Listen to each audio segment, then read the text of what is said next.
Hi hello welcome to Amala's all in one channel. இன்றைக்கி நம்ம பார்க்க போகிற ரெசிபி என்னென்னா சீரக சம்பா ரைஸில் மஷ்ரூம் பிரியாணி. ஃபஸ்ட்டு குக்கரை ஸ்டவ் ஆன் பண்ணி குக்கரை வச்சு தேவையான அளவு ஆயில் ஊற்றிக்கோங்க. நல்லா சூடாகட்டும். ஆயில் சூடானதும் ஒரு தட்டில் சோம்பு, சீரகம், பட்டை, பிரிந்தி இலை, ஏலக்காய், கிராம்பு எடுத்து வச்சுருக்கோம். அதையெல்லாம் ஒன்று ஒன்றா இதில் சேர்க்கலாம். சோம்பு, சீரகம், பட்டை, பிரிந்தி இலை, ஏலக்காய் எல்லாத்தையும் சேர்க்கலாம். சேர்த்து நல்லா பொரியட்டும்.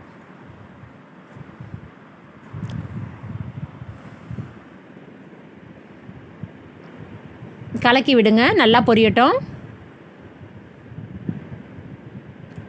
பொரிஞ்சதும் தேவையான அளவு வெங்காயம், தக்காளி, பச்சை மிளகாய் நறுக்கி வச்சுருக்கோம். இதில் முதல்ல வெங்காயத்தை போட்டு வெங்காயம் நல்லா கோல்டன் ப்ரௌனாக ஆகிற வரையும் வதக்கணும். அதுதான் பிரியாணிக்கு டேஸ்ட்டே. நல்லா ஃப்ரை பண்ணுங்கள். ஃப்ரை பண்ணதும் இஞ்சி பூண்டு விழுது, தயிர், புதினா அரைச்ச விழுது ஆட் பண்ணுறோம்.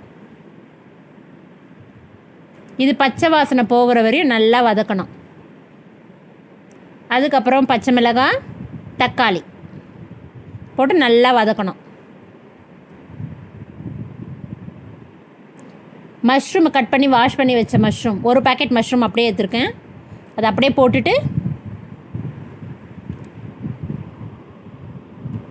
நல்லா வதக்கிட்டு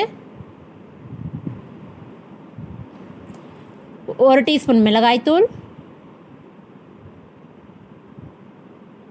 1 டீஸ்பூன் மல்லித்தூள், 1 டீஸ்பூன் கரம் மசாலா தூள், 3ஐயும் போட்டு நல்லா வதக்கணும். தேவையான அளவு உப்பு போடணும். மஞ்சத்தூள், தேவையான அளவு மஞ்சத்தூள்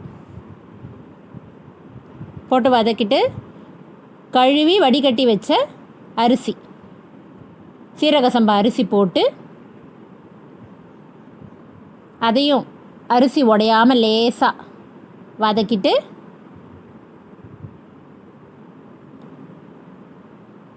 லேசாக உடஞ்சிராமல் வதக்கணும். மெதுவாக ஜென்டிலாக வதக்கி விட்டுருங்க.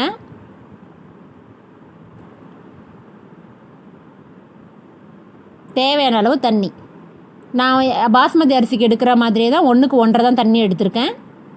அரிசி 1/2 hour ஊற வச்சுருக்கேன்.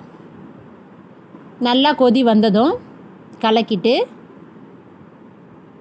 குக்கர் போட்டு குக்கர் மூடி போட்டு விசில் போட்டுருங்க. பாஸ்மதி அரிசிக்கு வைக்கிற மாதிரியே 2 விசில், 5 நிமிஷம் சிம்மில் வச்சு விசில் அடங்கினதும் திறந்துட்டு தேவையான அளவு புதினா, கொஞ்சமாக லெமன் ஜூஸ் கலரி விடுங்க. சுவையான சீரக சம்பா மஷ்ரூம் பிரியாணி ரெடி ஆயிடுச்சு. இப்போ சாப்பிட்டு பார்க்கலாம்.